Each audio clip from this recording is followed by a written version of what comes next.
bit, we are gonna be receiving the interest rate decision at 2 p.m. and then 2:30 we're gonna get Powell speaking with the prepared remarks, and then we're gonna get the Q&A session, which I think is gonna be very interesting. So the current expectation right now would be that Powell does, and the Fed, all the other members of the Fed do not raise rates, and then they're what they're effectively gonna say is we're gonna continue monitoring the data. The labor market conditions, they're going to be looking at the inflation reports and all of the other pertinent data points, and then revisit any rate decisions, rate hikes at the next meeting that they're going to have. So that's what my expectation is, and it's right along with the market's expectation as well. So let's see what we get. But team, this is going to be a very, very fun afternoon. Please, for the love of God, don't do anything fucking stupid. I know that's really hard for some of you guys sometimes to approach the market and not do anything completely dumb. Please don't do it. There is no reason to over leverage yourself on a Powell trade. You can make a lot of money or you can blow your entire account. Do not be doing anything dumb. But team, again, since it's Powell day, make sure that you guys are slapping the shit out of the like button on the way in. Helps out a whole lot spreading these streams out to some more people. What source I'll be looking at to get the rate decision live? It's just gonna be, what do you call it? It's just gonna be it's just gonna be the news feed that I have on my phone.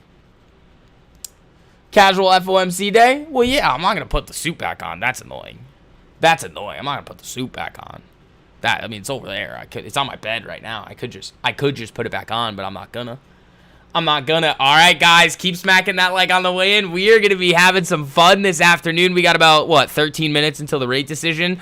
That's going to be fun. Where is everything right now? I mean, SPY sold off a little bit. They're probably going to try and get this as close to flat as they possibly can. I mean, dude, the thing is that if it's good news and Powell comes out dovish and the market reacts positively, we could blast through 430, which would be epic. Or, I mean, again, you could come back down, retest that 430, and we get our 426, 425 retest, and then the market decides what it wants to do. This is going to be a very interesting Fed meeting, though, so I'm excited to see what's going to happen. Hey, just popped in for some Powell fun. Lori, you fucking killed it today. 20-something% on the port on Netflix. That's epic. Good shit, Lori. Yeah, I mean, you guys over on trade1348.com have been absolutely murdering it. Like, you guys just one-up yourselves every single week with the tools that we provide you. It's insane. Made 7% today on Powell Day. Definitely not worth it. Yeah, so just stop. Don't do anything. I don't live in my suit. No, I don't. I don't, actually. I was the one that was going to go. Oh, boy. Oh, boy.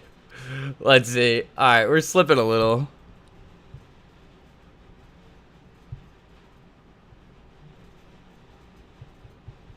Hold on.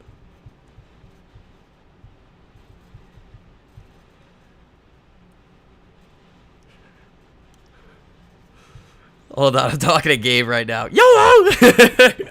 Ah! All right, guys, TLT strong. There's not going to be nothing on TLT today. I can tell you right now, there's not going to be any meaningful differences, unless they cut, but, like, they're not going to. But, yeah, TLT's running up. That is interesting. Oh my God. We have so many like button slackers. Oh my Lord. What is going on today, guys? What is this? It's Powell Day, and you guys decided to just be like, nah, I'm not going to do the only thing that SCB ever asks for. Bro, really? Really? There's like 100 of you guys. It's a lot of people. Click it. Let's see. All right. We got SPY slow. It's just chopping around, dude. I mean, it's like this morning I was like, I didn't want really any part of it. Like, it was just a bunch of nonsense. So, let's see here, team. Did I say YOLO Powell? No. No. I have a fun trade, but, like, it's not like a YOLO. I'm not an idiot. Like some of you people like to be. The dollar's sad today? The dollar's usually sad. Fine. Yeah, don't be slacking. You guys have one job. Actually, you have two. Don't do anything stupid during Powell and hit the like button. That's it. All right, let's see. How much time we got left? 11 minutes till rate decision. That'll be interesting. How you guys been, though? You guys have a good day? You guys have a fun day? Dude, this day is going to get a lot more fun in a couple minutes here. A lot more fun.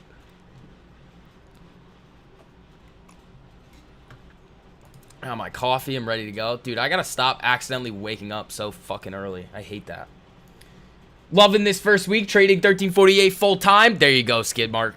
Love that, man. I love that. Yeah, I mean, again, guys, you guys see the results. We've made millionaires. Mark's trading full time with us now. Again, for all of you guys sitting on the sidelines, you get your first month free. Come see why thousands upon thousands of people are having so much success with the tools and the learnings that we provide you guys every single day. There's the link. It's free. Use code GAINS. You get your entire month for free. You get access to all of the learning curriculum videos, all the tools, everything. So make sure you guys are taking advantage of that, because nothing's going to change about your current situation unless you decide to take action. Let's see here. Let's see. You're going to front run the stupidity? No.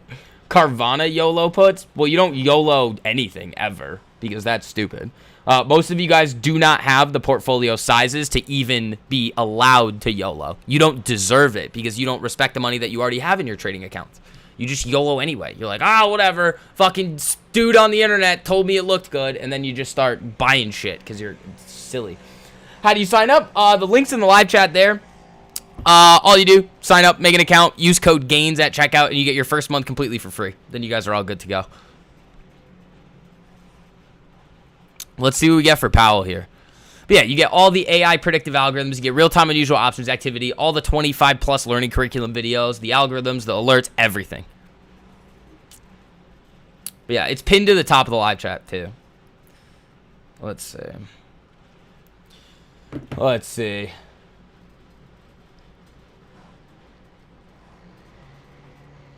Damn that. Guys, you guys are going to hate some of the shit that I say, because it's true. Have you seen the billboards that say the stock market is going to crash? How can that be legal to set up? Well, first of all, if somebody's putting billboards up that the stock market's going to crash, they're fucking stupid. Just saying. Second, I mean, they can pretty much say whatever they want. I mean, it's not like I could put a billboard up that says, like, some random stuff. Unless, like, I don't know. Dude, let me tell you about this company called Aerotine International. It's a cutting edge. Dude, that's how I feel when you guys bring up penny stocks in the live chat. I'm like, fucking why, bro? Stop. Let's see. You just have paper traded SPY calls and puts 2 days out with sell limit orders preset. If I'm wrong, then the only way I end up losing is if it's done. Well, if it's paper trading, you can't lose at all. So then you're chilling. Either way, you're chilling. All right, 7 minutes to go, guys. Keep smacking that like button on the way in, spreading these streams out. But yeah, that's silly. Like, first of all, if the market's gonna crash, your billboard, by you warning, here's the problem with this.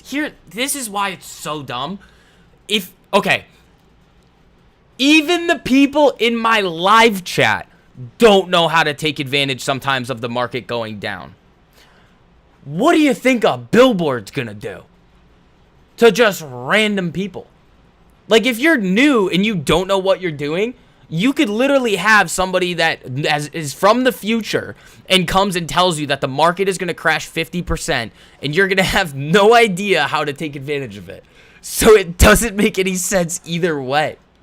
It's so, dude, like, there's so much dude, I lose brain cells sometimes hearing this stuff. Like, it's fine, I'm not talking to you about that, but, like, that type of stuff, it makes me lose brain cells.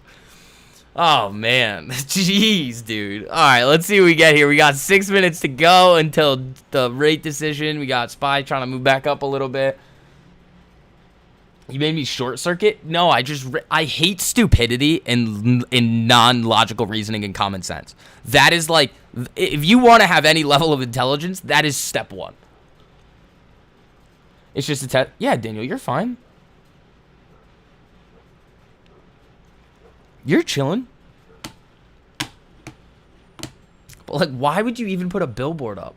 Then be like, I was trying to warn people. They don't know how to take advantage of it. They have no idea what to do. All right, let's see. I mean, I'm already nicely green on the day, so I can have a little bit of fun. Let's see. This is going to be fun. All right. Yeah, no, I'm not doing anything else. Dude, my JDs are back up 75%. That's pretty epic. This guy just keeps talking. That happens to also be my job. To talk to you guys all the time and explain things. Oh, Ralph, I still got to talk to the banking expert. The guy that's always on CNBC. I still got to talk to him about, what do you call it? The regional banks. Oh, whoa. Bloomberg Economics chief U.S. Economist Anna Wong says we expect the FOMC to hold the federal funds rate steady. Yeah, it makes sense. Suggesting that with Chair Powell suggesting the decision constitutes a, hold on, I'm pretty sure it's hawkish still. Wait, no. What are they saying? Hawkish skip rather than an indefinite pause and signal a bias towards one more rate hike in July. I agree with that. That's exactly what I said. What volume indicator? I just have normal volume just for fun, just to have it on there sometimes. Data supports a pause. It's been priced in. I completely agree with you, Dave. Completely agree. Louis, what up, man? How you doing? What up, team? How we doing? All right, guys. There's still over 100 of you guys that have not smacked the like button on the way in. You slackers. It's Powell Day. If you hit 500, we will do ankles, but I don't think you guys have it in you. Let's see, though. Yeah, KRE. Just like the regional banking shit. Because he'll probably have better insight into the commercial side because he has to.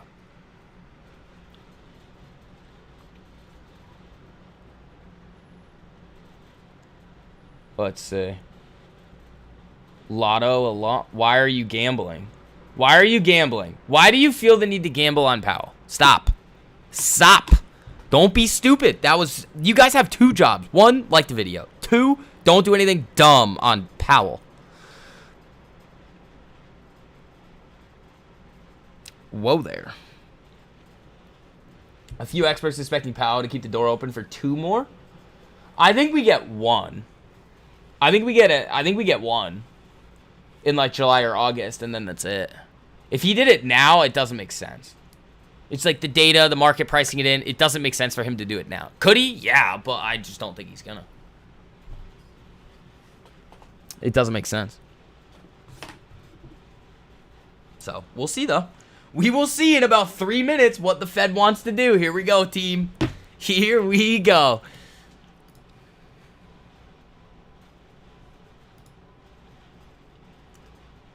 Buy the rumor, sell the news. It's going to be an instant algo candle, probably. Or a dud. Like, it's very possible that this ends up being a dud. Because the market's already priced this in so much that this easily could just be a dud. Bro, these spreads are just horrendous on this thing.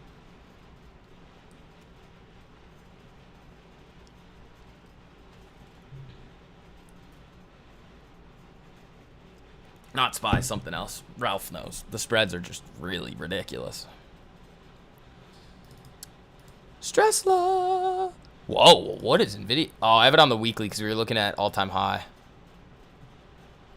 Let's see. What if all this was a buy rumor of pause, then sell when they actually pause? Well, that's not, there are a lot more. It's not just the pause that the market's going to be digesting. It's going to be the statements that Powell makes and what is said in this statement and the prepared remarks and the Q&A. So there's more factors than just pause, no pause. It's binary with other factors. So if he comes out hawkish and is like, yeah, we're not doing it now, or probably going to do it next time, that will sell things off because the market right now, we have less than 60 seconds to go. Let me see if I can get this up quick. Come on. Come on. Come on. I need the next meeting. July. What are they pricing for July? Okay, so that's actually not that bad. So they're actually pricing in a 25 basis point rate hike for July. So depending on what Powell says, don't look at June, look at July, September, November. Are they still backing off? No. No. So right now, then November, they're almost pricing in rate cuts for November.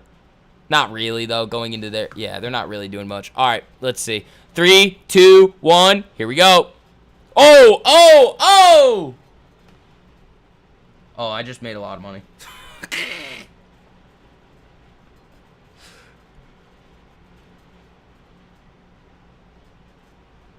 Let's see. Fed keeps interest rate unchanged. There we go.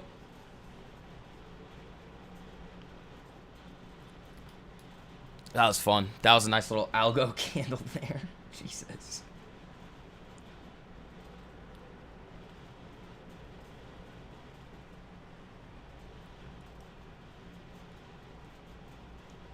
Let's see.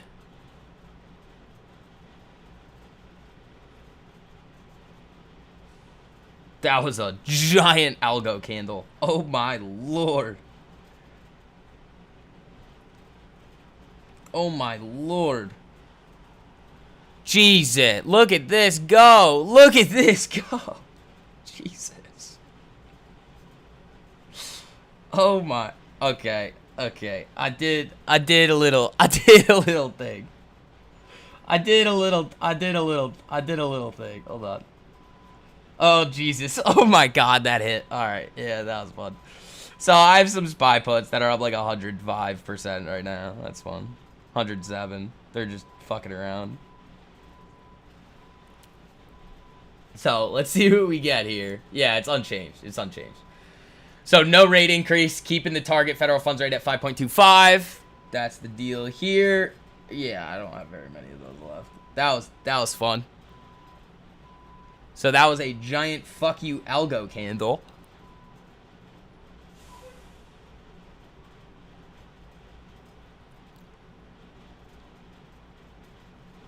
Let's see what we get now. It's coming right back up. Dude, this is epic. Alright, let's see. Cool. Cool. Cool. That was fun. Oh, dude. Look at where this thing fucking went. Where? 435.36. That's wild. That is wild. All right, let's take a look through the news feed really quickly. And again, guys, keep smacking that like on the way in. Most Fed officials see rate cuts in 2024. Fed officials see 3.2% inflation at the end of 2023, 2.5% end of 24, 3.9% core end of 23, 2.6% end of 24. US GDP at 1% in 2023, 1.1 in 2024. Fed signals additional rate increases possible later this year. That is exactly what we were saying. FOMC voted 11-0 for Fed funds rate action, so it was a unanimous decision that they didn't raise rates. Economic activity has continued to expand at a modest pace. Holding rates steady allows assessment of policy impact. It's almost like that's exactly what we've been saying. So let's see what this wants to do, what these algo candles want to fire off. And we will see. And we will see. Oh my God, we have so many slackers on the like button here. Yeah, this thing's getting knifed.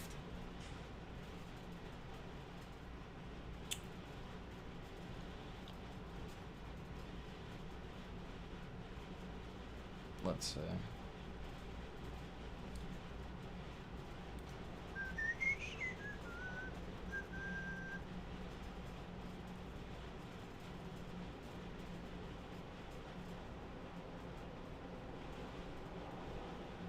Let's see what we got here. Fed swaps price in higher peak rate policy of 5.35% in September, which is exactly what we were just looking at. I think that's it. That's really it for now.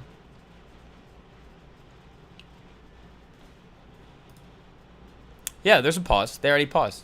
But they're leaving the possibility open later for more rate increases, which is exactly what we've been saying. You just killed ES. You gambled. You gambled. You didn't kill it. You gambled and won. You got lucky. Wait, why is? Why? Oh, that's why. I was in replay mode. Let's see. All right, let's see what all this stuff wants to do. Contracts aren't moving on your Carvana puts. Well, it's probably because of the IV on it. Guys, you have to understand what you're trading. If it's got juiced implied volatility, it's not going to move.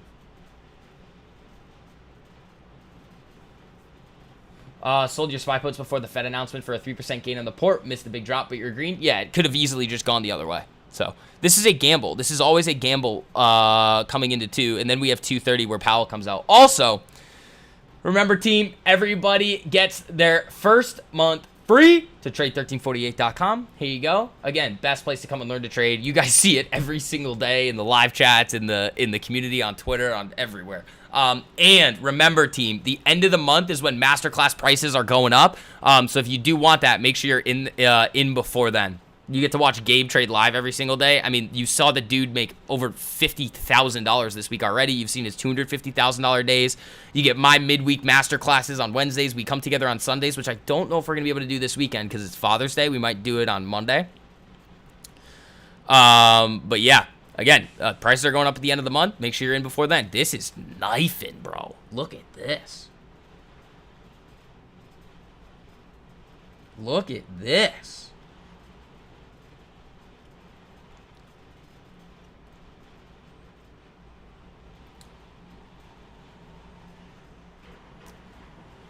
Let's see. Now up 23.6% on the port. There you go. There you go. Let's see. Interest rate projections are what seem to be affecting the price action. Check it out. Higher than projected. Yeah, 5.35 for a terminal now. But it's not, though. Like, this is what you have to realize. Look.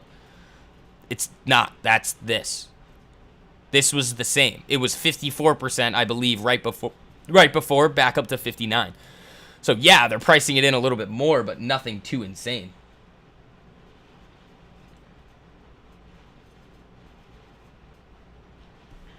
Well, this is interesting.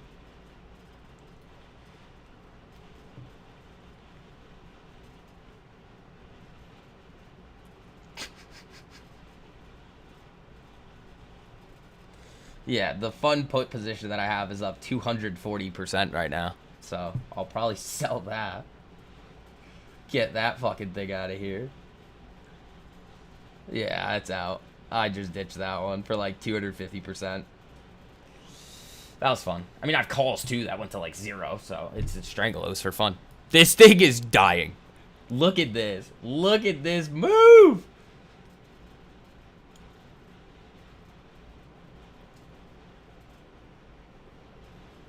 Let's see.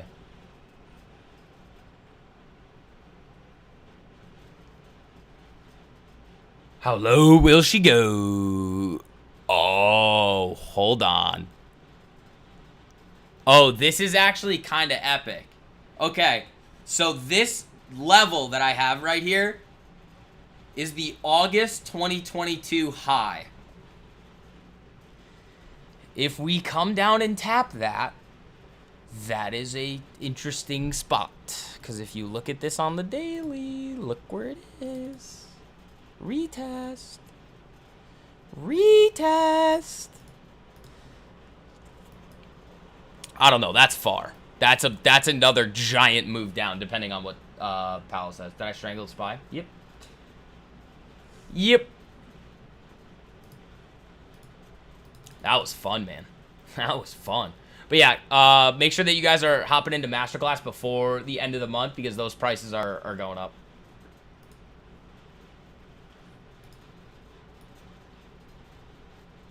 Let's see. I have Powell up over here. But, he doesn't come on for another, what, 21 minutes? No, it's 431.73. Which I don't think we're going to get there, but who knows? Who knows, bro? Oh, not the same as break even? All right. Oil dropping.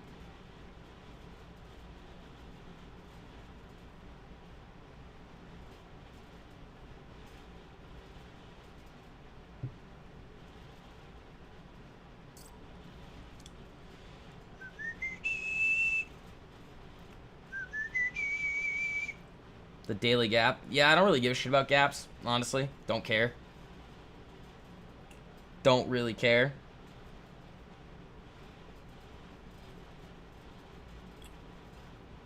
My JDs are up a lot. All right, let's see here, folks. Keep smacking that like button on the way in. Too scary to play that bounce? Yeah, why would you be trading right now? That's silly. You're trading FOMC volatility. There is nothing that you can do in this area to give you an edge. Zero. Like, zero. 227% on SPY puts. You must have gotten something similar that I had, because those were, I had something like that. I think I sold them at 250. I think I ended up selling those at 250. 20 minutes until Papa Powell on live TV. Yup. Yup. All right, let's see.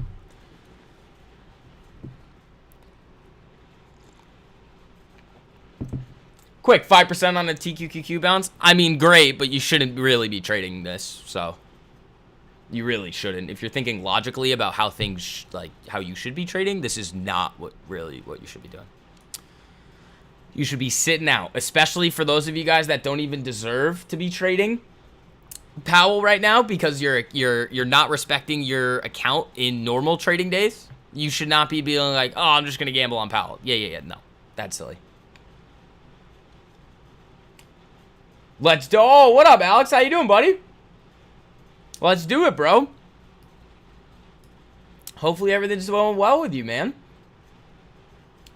Thanks for letting me keep the wrench. You were like the one that like wasn't stupid. Nah, there's a few people that were able to keep the wrench.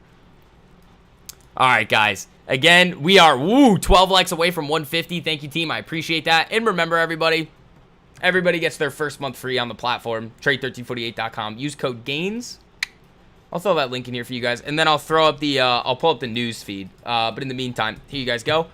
Hop in. I mean, you guys see thousands of people printing money every single day. All right, let's see. Oh yeah, Ralph, what's this? Is that previous versus now? The projections? So they're up 30 basis points. Second. Cute. Okay, that's interesting. That is interesting there. Yeah, let me pull up the news feed real quick. See if there's anything else. S&P turns negative. Fed swaps no longer consider a 2023 rate cut likely. It's almost like that's exactly what I've been saying the entire time to you guys in the TLT videos. Shout out to you guys that have been paying attention. You already knew that this was going to happen. All right, let's see. Most Fed officials see rate cuts in 2024. Simple, bro. It's so simple. Just listen. Listen. Stop being led to the slaughter by morons.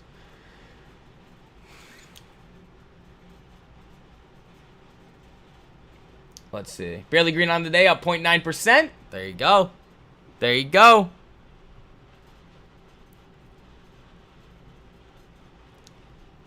Let's see.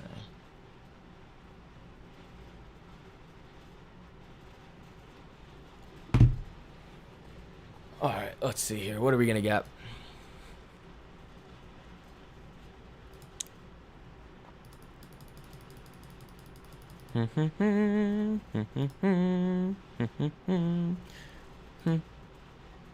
Wow, good shit, DM Ohio.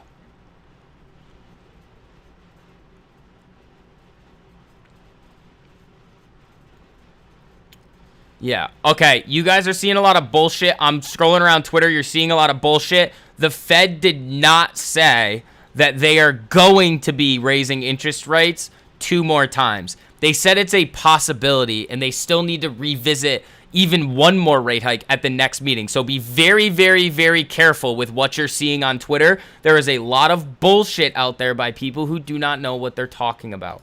That's not what they said. They said there is a possibility of 2 more rate hikes. Not there is going to be 2 more. They are signaling 2 more, but that does not mean that that is going to happen. They still have to understand and analyze the data that comes out over the next few months. It is not a guaranteed 2 more rate hikes. It is the possibility of raising rates higher than expected, which is what they have to do and what we said was going to happen. Be careful.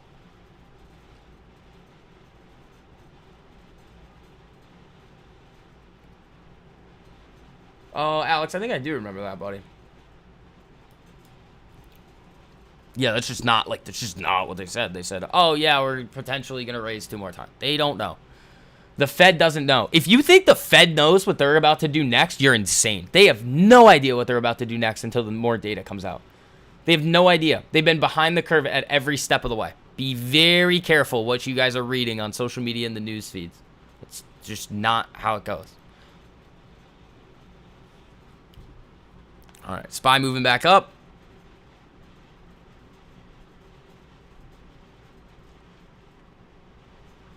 Let's see. All right, folks. Ooh, 1 like away from 150. Appreciate you guys. All right, so we have 15 minutes until Papa Powell comes on. Then we get to listen to him speak. That'll be fun. That'll be fun.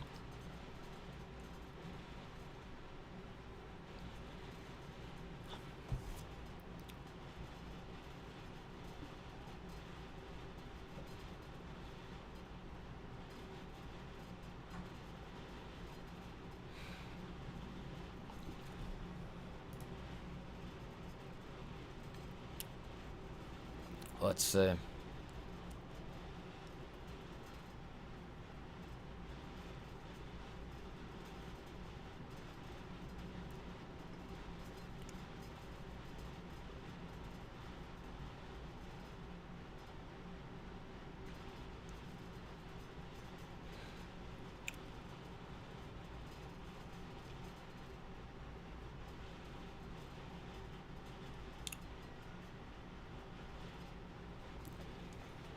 The algos are reading the statement. They do it very fast.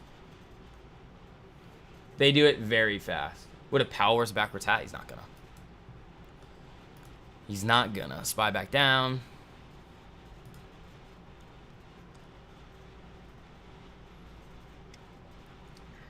TLT recovered. Yeah, that's interesting. So the TLT thesis, to those of you guys that have actually been paying attention, is the same. Nothing has changed about TLT. This is exactly in line with what I would expect to be happening with TLT and the whole entire situation right now. Nothing's changed.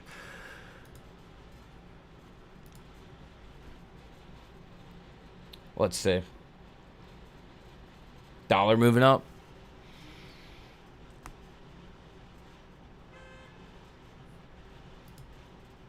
Yeah, SPY moving down. If it breaks this low, we're probably going to hunt this. 431.73.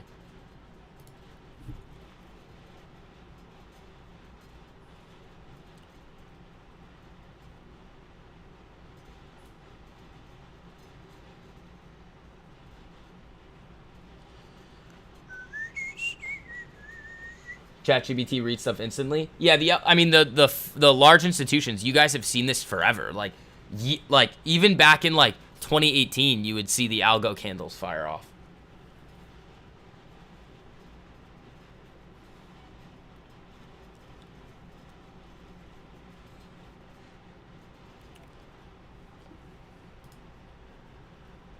Let's see.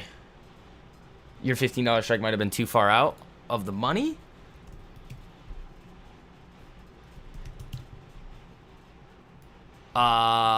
Yeah, bro. Yeah. That was way too far out of the money. Way too far.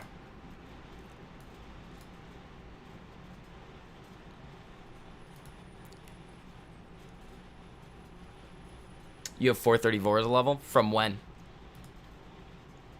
From when? Where's AMD? Yeah, up a little bit.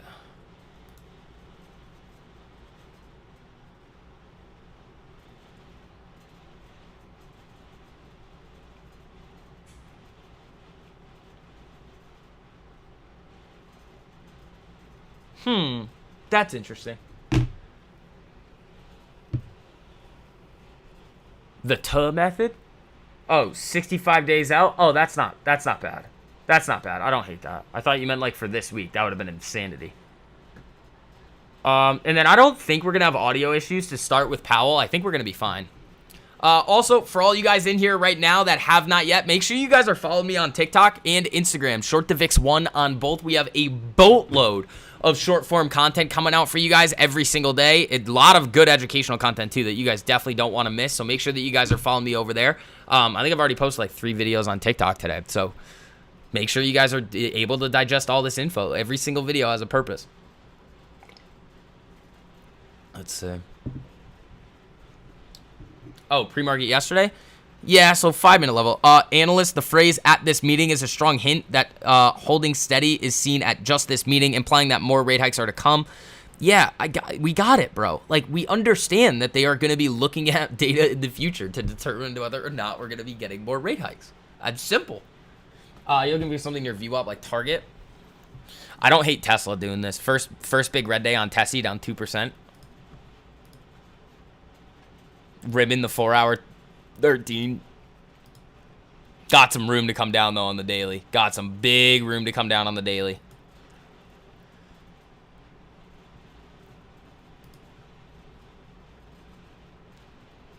You'll follow on IG? Perfect, man. Yeah, TikTok and Instagram, short the VIX1. Same thing with Twitter.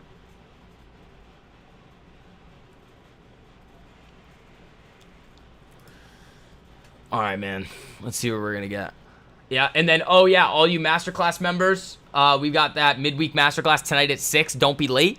I mean, we're going to do the one-on-one with Tor. And that's going to be awesome. That's going to be great.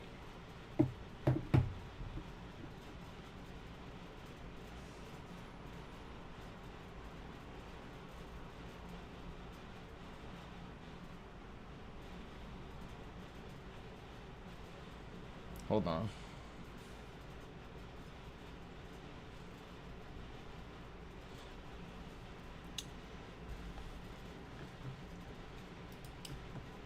Today would definitely be the day to use replay mode to top tick the spot. Teaser, shut up, bro. Stop. We're not using fucking replay mode, you dumbass. You just... You're an idiot. You're a fucking idiot. Alright, let's see. Guys, oh man, this is going to be fun. We get to hear from Powell. I mean, he's going to be... I would say he's going to be relatively hawkish. I don't know. The inflation projections were looking all right. I don't know. We'll see.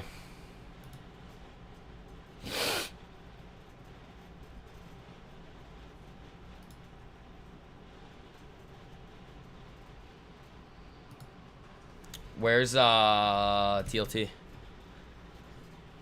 How are banks doing right now? Because I feel like, I mean, we can look at KRE. I feel like regional banks shouldn't be doing that with this the no rate hike. I mean, if they're signaling more rate hikes in the future, that's not great. But we will see on that.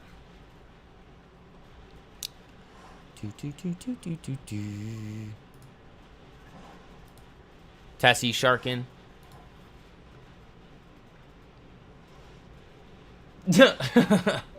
Yeah, guys, stop messaging the scammers. Those guys, I mean, you know, it's so obvious to tell if they're scammers or not.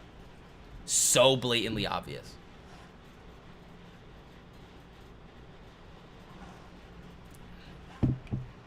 All right, folks. Keep smacking that like. Dude, we're almost at 200 likes already before Powell. I appreciate you guys. This is great. What up, team?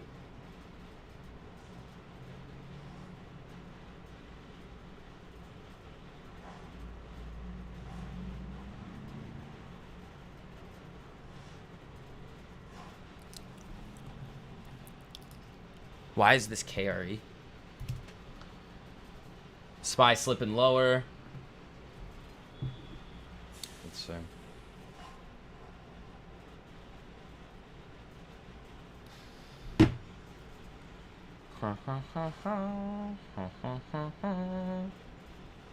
Is this going to be one of those FOMC days where it just fucking gets killed and then rips right back up? With J. Powell? I doubt it with the statements that have been made, but who knows? Arvind. What's Powell's first words? Good afternoon. Those are Powell's first words. It's always good afternoon. Nancy holding really strong, though. Holy shit, NVIDIA. Nancy doesn't give a fuck. Like, it really doesn't.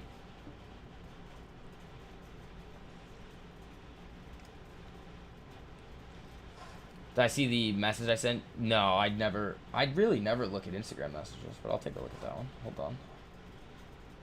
What'd you send me? What is that? Chili's? Bro, I fucking love Chili's. I love Chili's.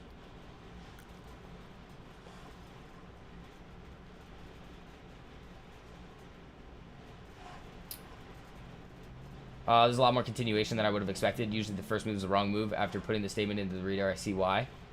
Oh, yours? Oh, were you talking about your thing, Ralph? Hold on. Let me scroll back up.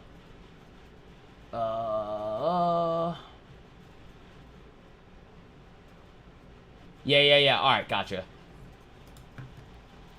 So, I mean, there's going to be more news coming out and, like, more Powell shit coming out in a little bit.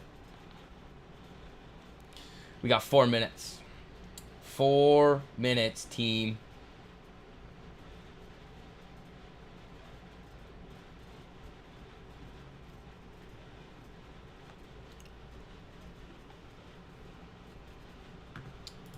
Let's see. All right, I've got it up. 4 minutes to go. We'll see what he wants to do. Papa Powell. All right, so here's what you also have to think about here, guys. We have at this point gotten to what people previously thought was going to be the terminal rate, 5.25. 5 to 5.25. So now with the Fed saying, oh, we're going to potentially have more rate hikes in the future, and they're kind of signaling that, which, again, we expected to happen. The market doesn't like that. Now, the market, here's the other thing that you guys have to realize, though. The market was already pricing that in. It was already pricing in right here. And as you guys can see, this is probably stepping up. 69% probability. This probably should have been higher. Because remember, what have we been saying all over the last few weeks heading into Powell? They're not going to raise rates. They're going to look at the data and revisit it at the next meeting. But what they've done here, essentially, is hinted a little bit more strongly at one more rate hike coming. Now, could there be two? Yes. But by that time, what they're probably going to do is they go hike in July. There's nothing in August. So then you get to September. That's a big decision. And then November. So you do July, potentially September, but probably not. Then November, and then that's it. But they may not even have to do the November if the data really starts to come back in line. Tessie moving back up. SPY, not really doing much here.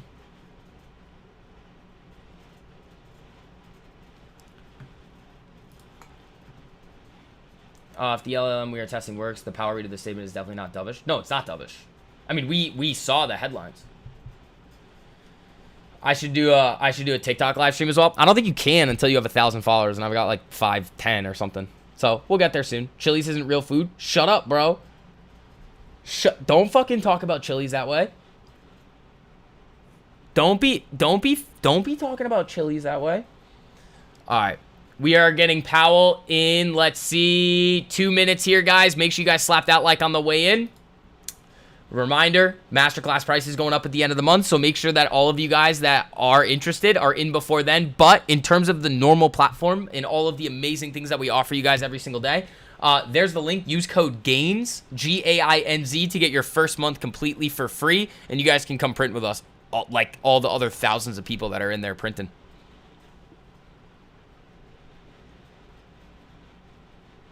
So let's see what we get here.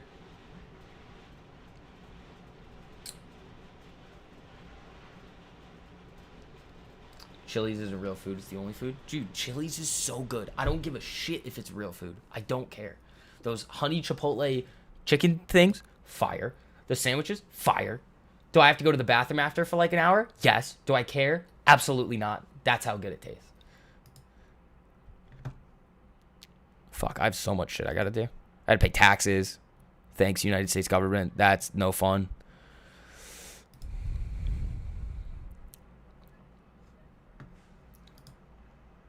Chili's is just Applebee's with a pepper. You guys aren't even spelling it right. Assholes. You guys are just...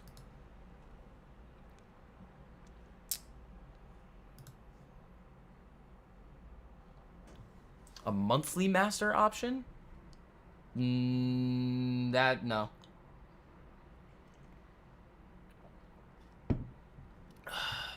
You guys already had your opportunity to get the lifetime payment plan. If you didn't do that, that was it, man.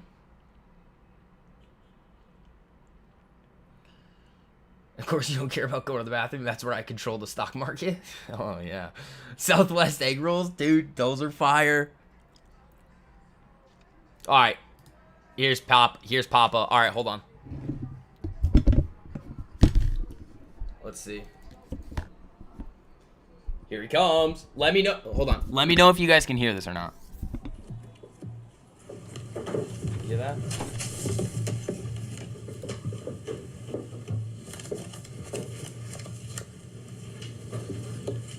Good afternoon. My colleagues and I remain squarely focused on our dual mandate to promote maximum employment and stable prices for the American people. We understand the hardship that high inflation is causing, and we remain strongly committed to bringing inflation back down to our 2% goal. Price stability is the responsibility of the Federal Reserve. Without price stability, the economy doesn't work for anyone. In particular, without price stability, we will not achieve a sustained period of strong labor market conditions that benefit all. Since early last year, the FOMC has significantly tightened the stance of monetary policy. We have raised our policy interest rate by 5 percentage points, and we've continued to reduce our securities holdings at a brisk pace. We've covered a lot of ground, and the full effects of our tightening have yet to be felt. In light of how far we've come in tightening policy, the uncertain lags with which monetary policy affects the economy, and potential headwinds from credit tightening, today we decided to leave our policy interest rate unchanged and to continue to reduce our securities holdings.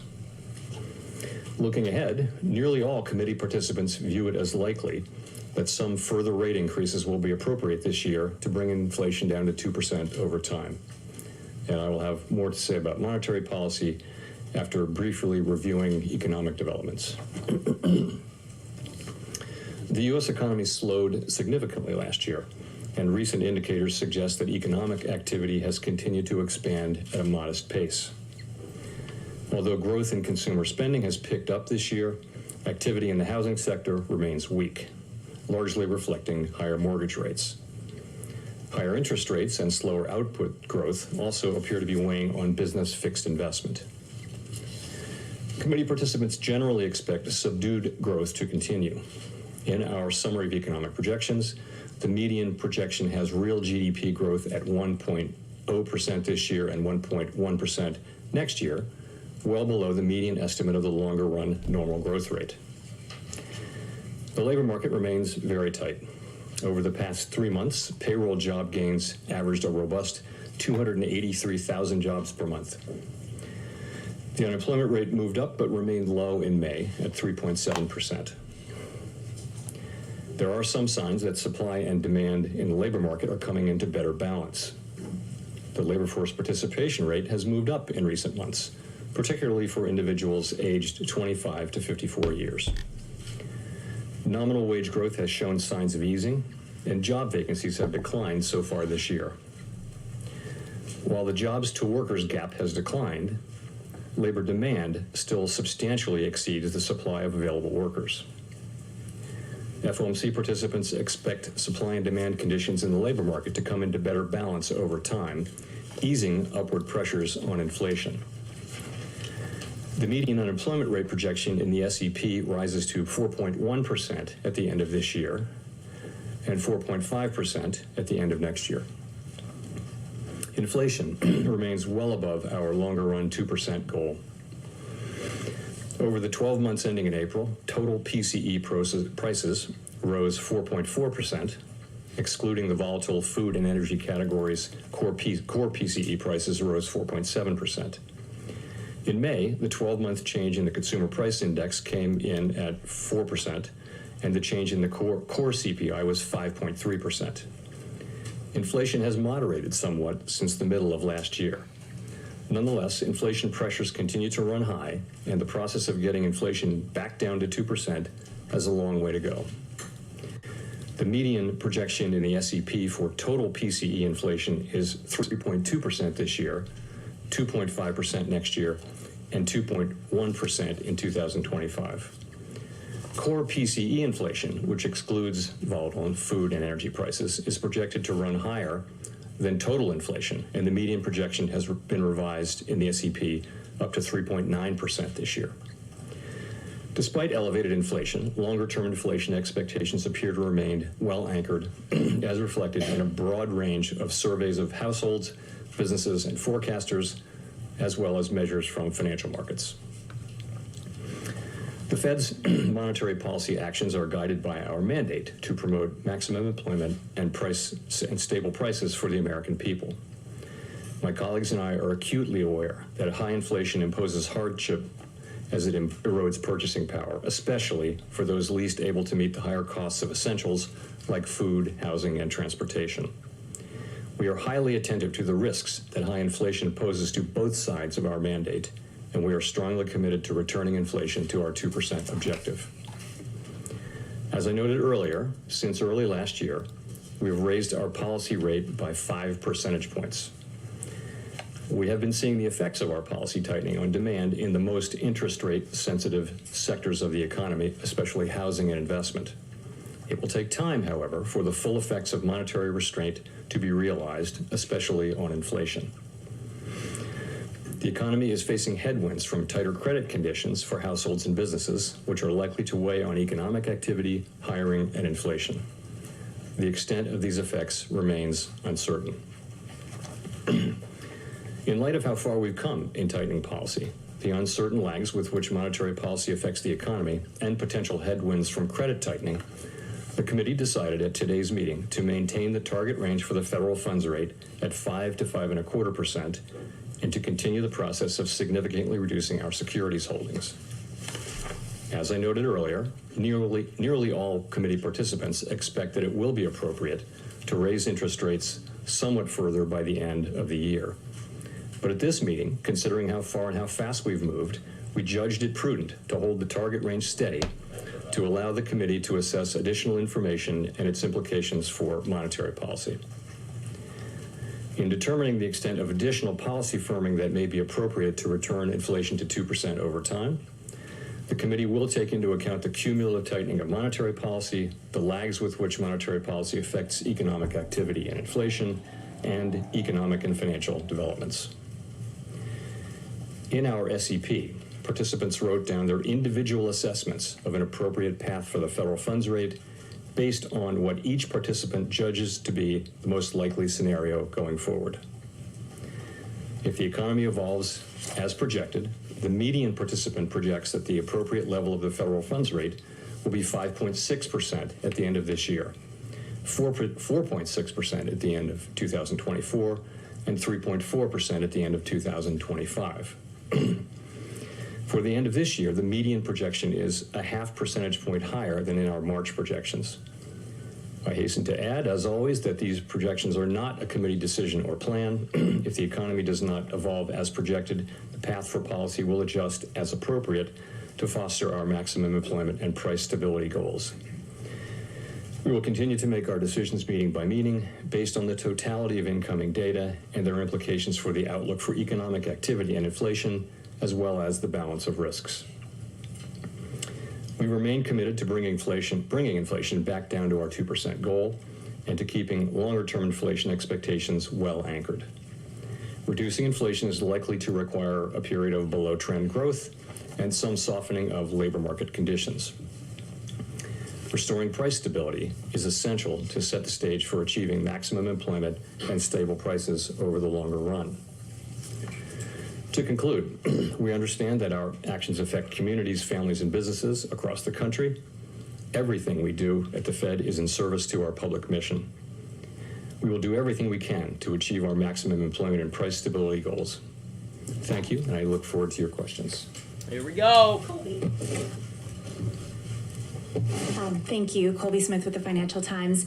I'm curious what gives you and the committee the confidence that waiting will not be counterproductive at a time when the monthly pace of core inflation is still so elevated. Interest rate sensitive sectors like housing, while they've felt the drag of the past Fed actions, have started to recover in some regions, and financial conditions, most recently were easing. So I guess I would go back to the beginning of this tightening cycle to address that. So as we started our rate hikes early last year, we said there were three issues that would need to be addressed kind of in sequence. And that of the speed of tightening, the level to which rates would need to go, and then the period of time over which we'd need to keep policy restrictive. So at the outset, going back 15 months, the key issue was how fast to move rates up, and we moved very quickly by historical standards. Then last December, after 4 consecutive 75 basis point hikes, we moderated to a pace of a 50 basis point hike, and then this year to 3 25 basis point hikes at sequential meetings. So it seemed to us to make obvious sense to moderate our rate hikes as we got closer to our destination. So the decision to consider not hiking at every meeting and ultimately to hold rates steady at this meeting, I would just say it's a continuation of that process. The main issue that we're focused on now is determining the extent of additional policy firming that may be appropriate to return inflation to 2% over time. So the pace of the increases and the ultimate level of increases are separate variables. Given how far we have come, it may make sense for rates to move higher, but at a more moderate pace. I want to stress one more thing, and that is that the committee decision made today was only about this meeting. We didn't make any decision about going forward, including what would happen at the next meeting, including we did not decide or really discuss anything about going to an every other meeting kind of an approach or really any other approach. We really were focused on what to do at this meeting.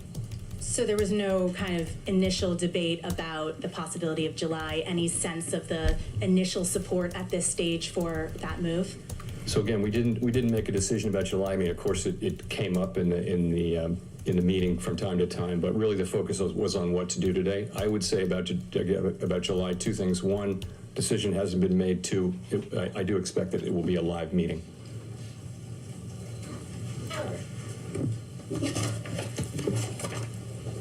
Thanks, Howard Schneider with Reuters. I was just wondering if you could help us understand the narrative here, because it feels like there's been a level shift in the dots, stronger GDP, less of a hit to unemployment, slower progress on inflation, and I'm wondering, in this sort of, where's the disinflation coming from? Sure. The labor market's going to be stronger, it looks like. It's not coming from there. Demand's not coming down all that fast, according to GDP. You've doubled your estimate of GDP. So what's the narrative here? It seems like it's getting more immaculate rather than more messy. So you're right that the data came in, I would say, consistent with, but on the high side of expectations. So, and if you go back to the former SEP, the last SEP in March, you will see that growth moved up. These are not huge moves, but growth estimates moved up a bit. Unemployment estimates moved down a bit. Inflation estimates moved up a bit. And, all three of those kind of point in the same direction, which is, that perhaps more restraint will be necessary than we had thought at the last meeting. So, although the level, frankly, is pretty, the level of 5.6 is pretty consistent if you think about it, where the federal funds rate was trading before the bank incidents of early March. So we've kind of gone back to that. So your question is, where's the disinflation going to come from? And I don't think the story has really changed. The committee has consistently said and believed that the process of getting inflation down is going to be a gradual one. It's going to take some time. And I think you go back to the three-part framework for core PCE inflation, which is, we think, as good an indicator as you can have for where inflation is going forward. You start with goods. With goods, we need to see continued healing in supply side conditions. They've definitely improved a substantial amount, but if you talk to people in business, they will say it's not back to where it was. So that's one thing, and that should enable goods prices to continue, goods inflation to continue to come down over time. In terms of housing services inflation, that's another big piece, and you are seeing there that new rents, new leases are coming in at low levels, and it's really a matter of time as that goes through the pipeline. In fact, I think any forecast that people are making right now about inflation coming down this year will contain a big dose of this year and next year will contain a good amount of disinflation from that source, and that's, again, probably going to come slower than we would expect. That leaves, the big sector, which is a little more than half, pardon me, of core PCE inflation. That's non-housing services, and we see only the earliest signs of disinflation there. It's a sector. It's a very broad and diverse sector I would say in a number of the parts of that sector, the largest cost would be wage costs. It's the service sector, so it's heavily labor intensive. And I think many analysts would say that the key to getting inflation down there is to have a continuing loosening in labor market conditions, which we have seen. We have actually seen, I go through a number of indicators suggesting there's been some loosening in labor market conditions. We need to see that continue. I would almost say that the conditions that we need to see in place to get inflation down are coming into place, and that would be growth meaningfully below trend. It would be a labor market that's loosening. It would be goods pipelines getting healthier and healthier and that kind of thing. The things are in place that we need to see, but the process of that actually working on inflation is going to take some time. Nick.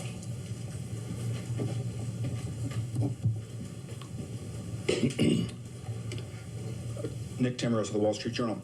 Chair Powell, what's the value in pausing and signaling future hikes versus just hiking now? I mean, not to be flippant, but I don't lose weight just by buying a gym membership. I have to actually go to the gym. 16 of your colleagues put down a higher year-end 23 rate today. A majority of you think you're going to have to go up by 50 basis points this year. So why not just rip off the Band-Aid and raise rates today? Because it's dumb. That's why. First, I would say that the question of speed is a separate question from the question from that of level. Okay, so and I think if you look at the SEP, that is our estimate, our individual. It's really accumulation of our individual estimates of how far to go. I mentioned how we got to those numbers. In terms of speed, it's what I said at the beginning, which is speed was very important last year. As we get closer and closer to the destination, and according to the SEP, we're not so far away from the destination in most people's accounting. It's reasonable, it's common sense to go a little slower, just as it was reasonable to go from 75 basis points to 50 to 25 at every meeting.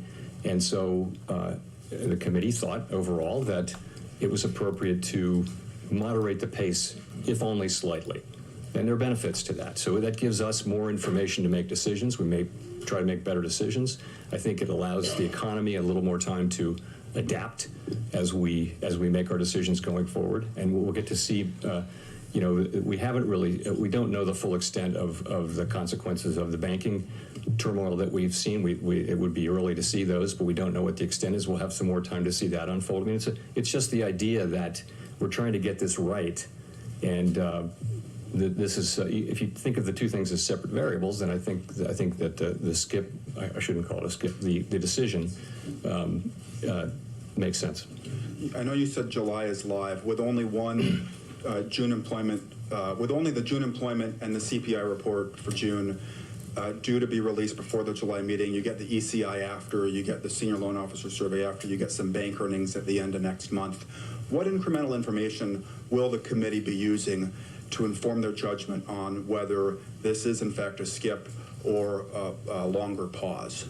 Well, I think you're adding that to the data that we've seen since the last meeting too. Since we chose to maintain rates at this meeting, it'll really be a 3-month period of data that we can look at. And I think that's a full quarter, and I think you can draw more conclusions from that than you can from any 6-week period.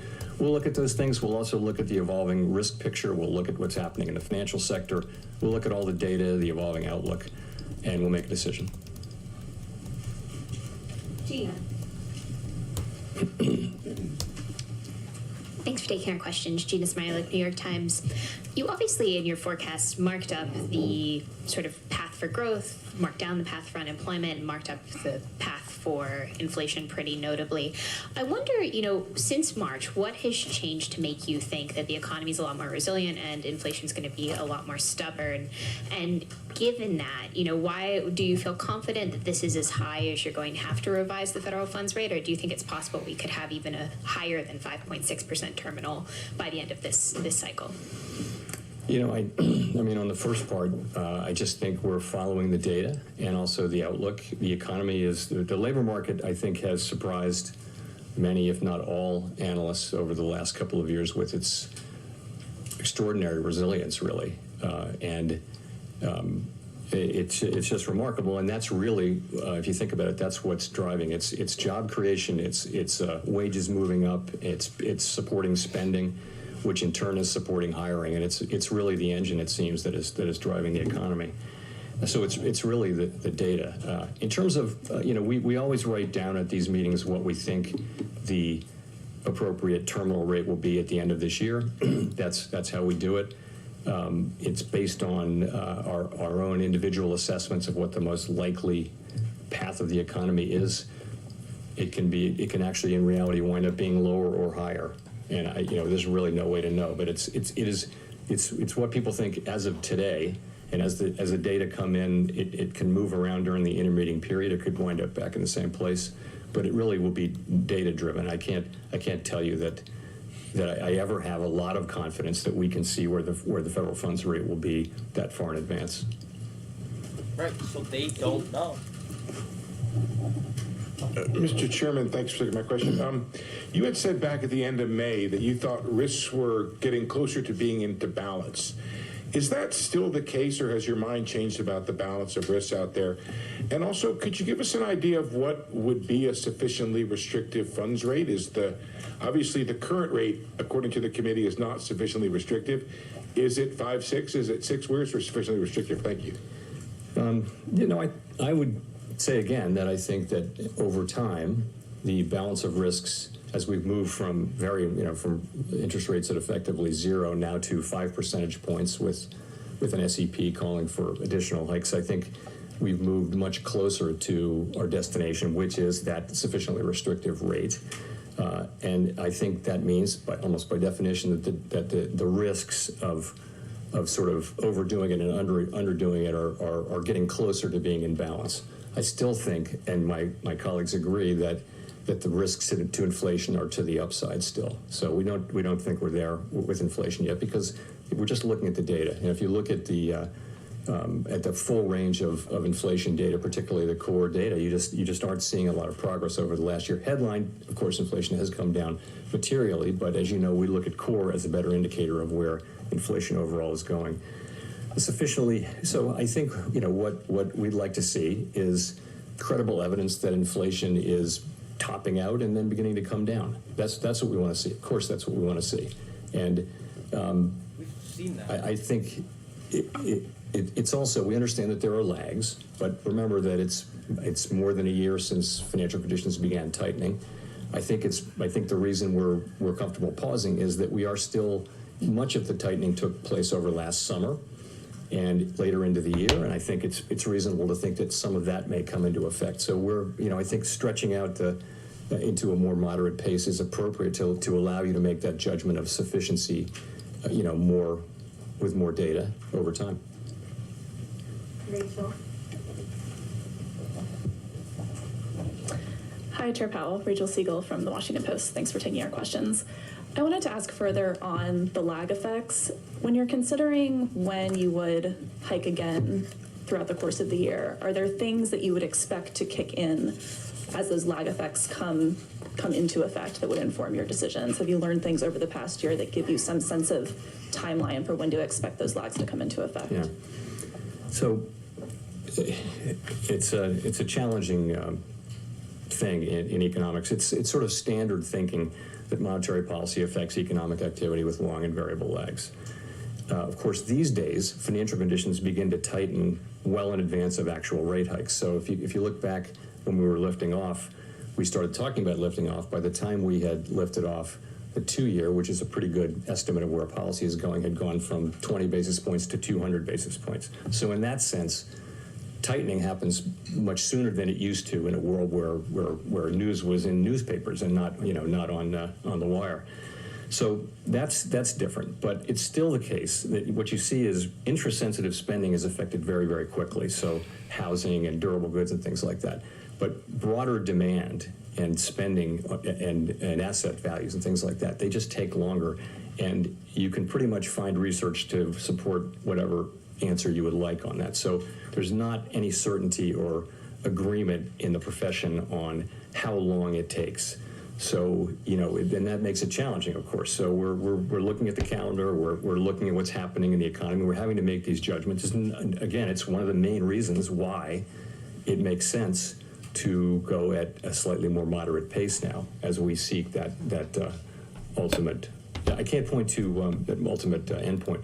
I can't point to a specific data point. I think we'll see it when we see inflation, really, really flattening out reliably and then starting to soften. I think we'll know that it's working. And ideally, by taking a little more time, we won't go well past the level where we need to go. I was curious if you could give us an update on what you're seeing on credit tightening since the bank incidents for March and how you're teasing that out apart from these lag effects. So it's too early still to try to assess the full extent of what that might mean. And that's something we're going to be watching, of course. And if we were to see what we would view as significant tightening beyond what would normally be expected because of this channel, then we would factor that into account in making rate decisions. So that's how we think about it. Let's go to Chris. Thanks. Chris Rugaber at Associated Press. You mentioned that many of the trends are in place that you want to see. Core services ex housing has come in pretty low in the past couple of months. And as you noted, a significant portion of core inflation is now housing prices. And then we've had some quirks in used car prices. So given that these trends are in place, I guess I'm sort of asking the flip side of Nick's question, why signal additional rate hikes? Aren't things headed in the direction you need? Why not simply give it even more time? Or it's surprising to see so much hawkishness in the dots, given what we're seeing recently. Yeah, so, we're 2.5 years into this, or 2.25 years into this, and forecasters, including Fed forecasters, have consistently thought that inflation was about to turn down, and typically forecasted that it would, and been wrong.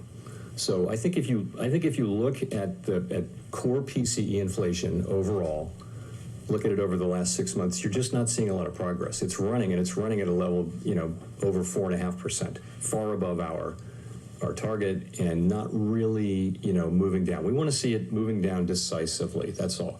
Of course, we are going to get inflation down to 2% over time. We don't want to do. We want to do that with the minimum damage we can to the economy, of course.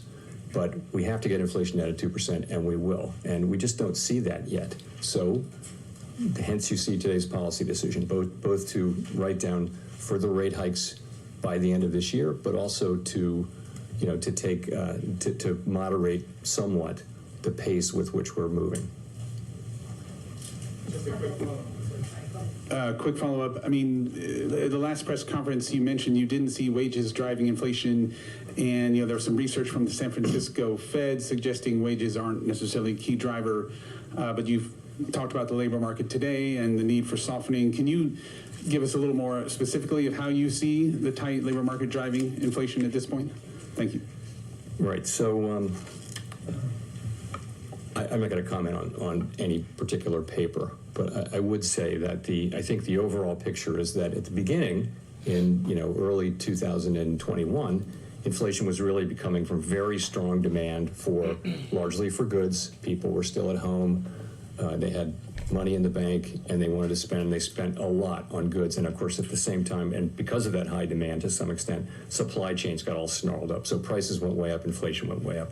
So that was the origin, and it wasn't really particularly about the labor market or wages. But as you moved through 21 into 22 and now in 23, I think many analysts believe that it will be an important part of getting inflation down, especially in the non-housing services sector, to getting wage inflation back to a level that is sustainable, that is consistent with 2% inflation. We actually have seen wages broadly move down, but just at a quite gradual pace. So, and that's a little bit of the finding of the Bernanke paper with Blanchard of a few weeks ago, which is very consistent with what I would think.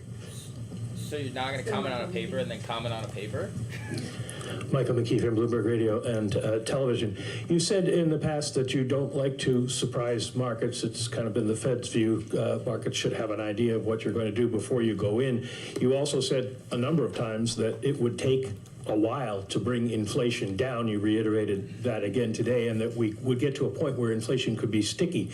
So I'm wondering, as we go into the next meetings, how Wall Street or others should look at your reaction function. What will you be reacting to, time or data? In other words, if nothing much changes, if we're looking at the same sort of labor market, the same sort of inflation levels in July or in September or November, will you move because you've said you feel you need to? Is it time that's going to require additional movement, or would it be a reversal in inflation? So I don't want to deal with hypotheticals about different ways data might move out. So we of course we don't go out of our way to surprise markets or the public. At the same time, our main focus has to be on getting the policy right, and that's what we're doing here, and that's what we'll do for the upcoming meetings. I will say the July meeting will be live, and we'll just have to see. I think you'll see the data, you'll hear Fed people talking about it, and markets will have to make a judgment. Well, do you think inflation is likely to continue coming down based on the lags and based on your threat of additional movement, or are we going to be in a period where we're not going to know what's happening?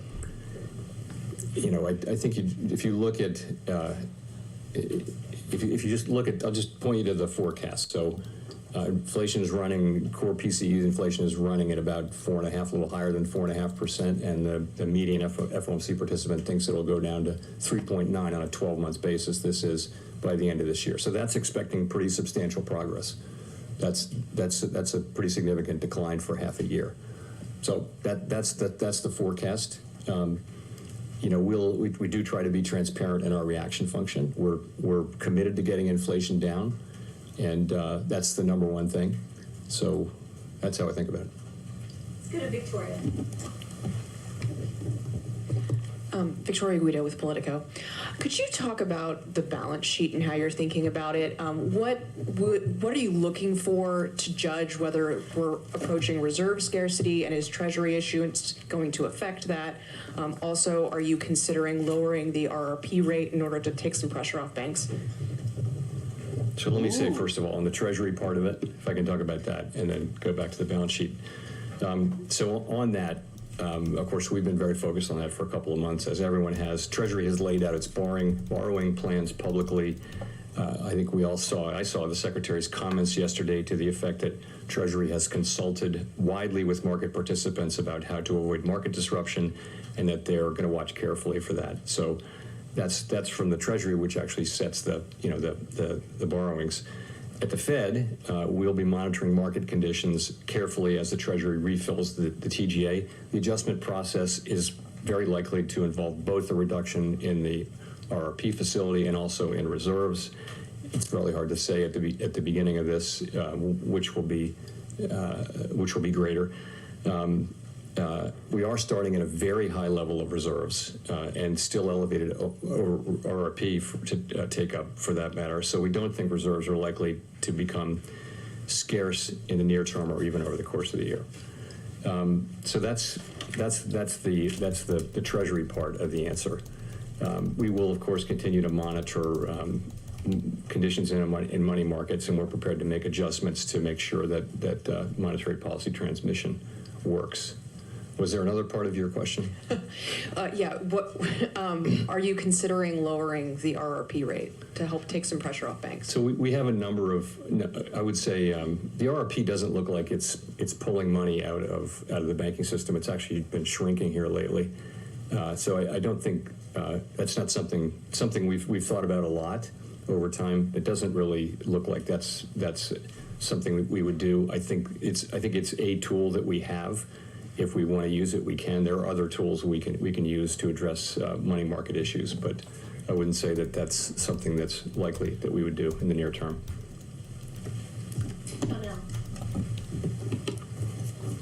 Janelle Marte with Bloomberg. Have you seen sufficient cooling in the housing market to bring inflation down? For example, how does the recent rebound affect your forecast, and how does it factor into monetary policy? So certainly housing, very interest sensitive, and it's the first place really, or one of the first places that's either helped by low rates or that is held back by higher rates. And we certainly saw that over the course of the last year. We now see housing putting in a bottom and maybe even moving up a little bit. We're watching that situation carefully. I do think we we will see rents and house prices filtering into housing services inflation, and I don't see them coming up quickly. I do see them kind of wandering around at a relatively low level now, and that's appropriate. Do you think you'll have to target that with further rate increases? Well, I think we look at everything. We don't just look at housing. So I think, the way it works is individual participants sit in their offices all over the country and they write down their forecast, and including their most likely forecast, including their rate forecast, and then they send it in on Friday afternoon, and we accumulate it, and then we publish it for you. So that's how they do that. Well, I don't know that housing is itself going to be driving the rates picture, but it's part of it. Let's go to Edward. Thank you for taking the question, Mr. Chairman. Edward Lawrence with Fox Business. So I want to go back to comments you made about in the past about unsustainable fiscal path. The CBO projects the federal deficit to be $2.8 trillion in 10 years. The CBO also says that federal debt will be $52 trillion by 2033. At what point do you talk more firmly with lawmakers about fiscal responsibility? Because I'm assuming monetary policy cannot handle alone the inflation or keep that inflation in check with the higher level of spending. I don't do that. That's really not my job. We hope and expect that other policymakers will respect our independence on monetary policy, and we don't see ourselves as the judges of appropriate fiscal policy. I will say, and many of my predecessors have said, that we're on an unsustainable fiscal path, and that needs to be addressed over time. But I think trying to get into that with lawmakers would be kind of inappropriate given our independence and our need to stick to our knitting. Is there any conversation then about the Federal Reserve financing some of that debt that we're seeing coming down the pike?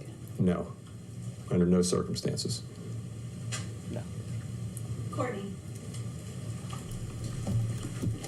Thanks for taking our questions, Chair Powell. So looking at the SEP, it looks like GDP for this year was raised significantly, your forecast for GDP this year. The unemployment rate, meanwhile, was pulled downward. And so should we take that as a sign that the committee is more confident about the prospects of a soft landing, at least as it relates to what you were expecting in March? I would just say it this way, that I continue to think, and this really hasn't changed, that there is a path to getting inflation back down to 2% without having to see the kind of sharp downturn and large losses of employment that we've seen in so many past instances. It's possible.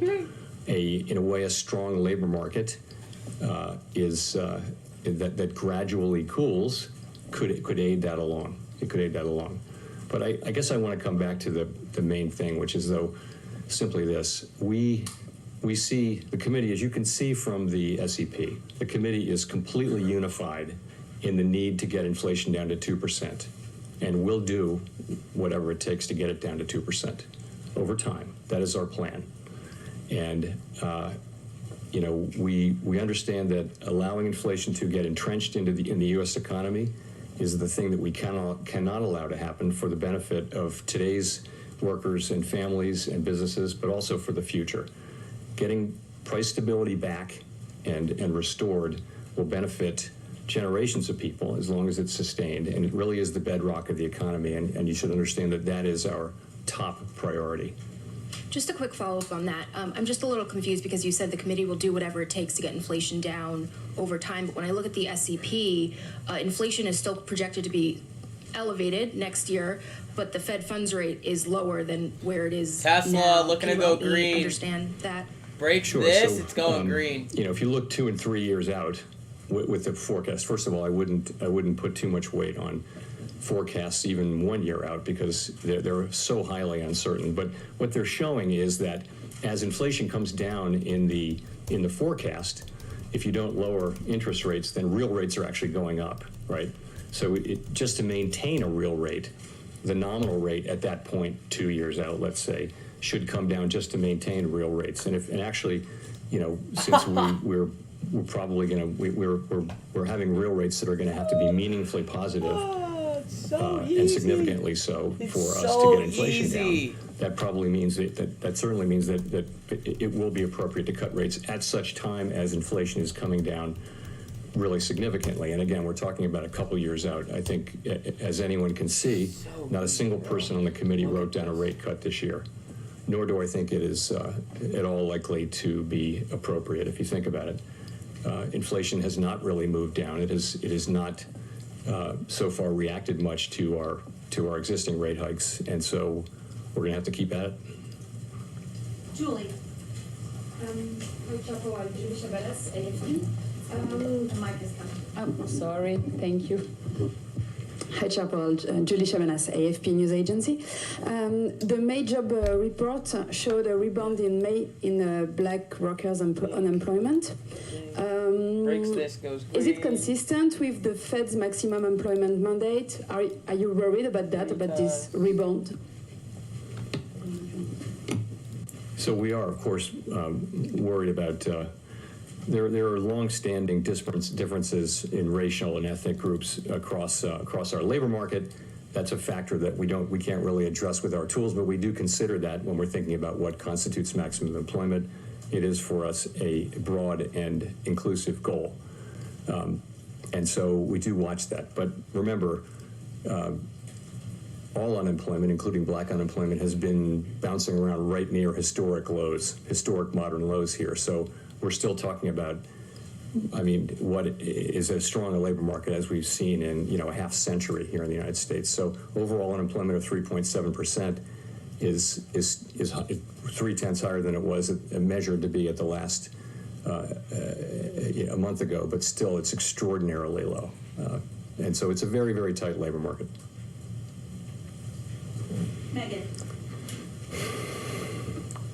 Thank you. I want to follow up first a little bit just on the rent question on housing. We heard Governor Waller talk about how, I'll back up, we haven't quite seen the slowdown in rents show up in CPI yet, and we did hear Governor Waller talk about how an uptick in housing might mean that there's not going to be as much relief coming, or a shorter bit of relief than we thought. Can you talk about how you're thinking about that and how that played into today's outcome? I wouldn't say, so that's, as a factual matter, that's correct. We do need to see, rents bottom out here, or at least stay quite low in terms of their increases, because we want inflation to come down, and rental is a very large part of the CPI, about a third, and it's about half of that for the PCE. So it's important, and so it's something that we're watching very carefully. It's part of the overall picture. I wouldn't say it's the decisive part, but take a step back. What you see is look at core inflation over the past 6 months, year. You're just not seeing a lot of progress, not the kind of progress we want to see, and it's hard to avoid that. And committee people in the committee, the median went up significantly, so that the median participant now thinks that core PCE inflation on a 12-month basis will be 3.9% this year. So once again, every year for the past 3 years, it's gone up over the course of the year, and that's doing that again. So we see that, and we see that inflation forecasts are coming in low again, and we see that tells us that we need to do more. And so that's why you see the SEP with where it is. Could you also talk briefly about your outlook for wages, and given the recent slowdown in core services, excluding housing, how far you think wages might need to fall in order to get inflation back in line? So wages will continue to increase. So what we're talking about is having wage increases still at a very strong level, but at a level that's consistent with 2% inflation over time. And so I think we've seen some progress. All of the major measures of wages have moved down from extremely elevated, not extremely, but highly elevated levels a year or so ago, and they're moving back down, but quite gradually. And we would want to see that process continue gradually. Of course, it's great to see wage increases, particularly for people at the lower end of the income spectrum. But we want that as part of the process of getting inflation back down to 2%, which benefits everyone. I mean, inflation hurts those same people more than anyone else. People on a fixed income are hurt the worst and the fastest by high inflation. Greg. Thank you so much, Chair Powell. Greg Robb from MarketWatch. I just wondered if the committee has talked at all about the labor market and there's strikes now in Hollywood, and now the United Auto Workers are talking about a possible strike. I mean, aren't workers, we have some workers have power now and are going to be seeking higher wages. Does that come up in your discussions? Thanks. So the topic of wages in the labor market and dynamics in the labor market is about as central a topic to our discussions as anything. I mean, it's very labor economics, and the labor market are utterly central. It's half of our mandate, so we spend a lot of time talking about that. I think there are structural issues that are really not for the Fed. And so we don't spend a lot of time, although we take notice of what's going on. But we're not involved in discussions or debates over strikes and things like that. But we look and we see what's going on, and we're making judgments about what it will take to get inflation down to 2% in the aggregate. And as I said, don't think that was about. Most folks would say now it wasn't really about wages at the beginning. And it's becoming more about that as we get into really service sector inflation, which is the part of the economy where we have seen the least progress. Let's go to Mark for the last question. Thank you, Mr. Chairman. Mark Hamrick with Bankrate. Wondering what your thoughts are now about systemic risk now that we're about 3 months past the failure of Silicon Valley Bank, and also specifically, what are the risks associated with commercial real estate as well as non-bank financials, and could you further elevate those risks with higher still rates, possibly for longer? So we're trying to think where to start. I'll start with commercial real estate. Of course, we're watching that situation very carefully. There's a substantial amount of commercial real estate in the banking system. A large part of it is in smaller banks. It's well distributed. To the extent it's well distributed, then the system could take losses. We do expect that there'll be losses, but there'll be banks that have concentrations, and those banks will experience larger losses. So we're well aware of that. We're monitoring it carefully. It feels like something that will be around for some time, as opposed to something that will suddenly hit and work its way into systemic risk. In terms of non-bank financial sector, there's been a ton of work, and clearly in the pandemic, it really was the non-bank financial sector where issues really arose, and there's a lot of work going on with the administration, in particular, leading that to try to address issues in the Treasury market and in all kinds of areas in the non-bank financial market. But our jurisdiction at the Fed is over banks, actually bank holding companies and some banks. So that's really our main focus. In terms of the events of March, as I mentioned earlier, we will be carefully monitoring that situation. Our job generally involves worrying about a lot of things that may go wrong, and that would include the banks. It might be hard for me to identify something that we don't worry about rather than that we do worry about.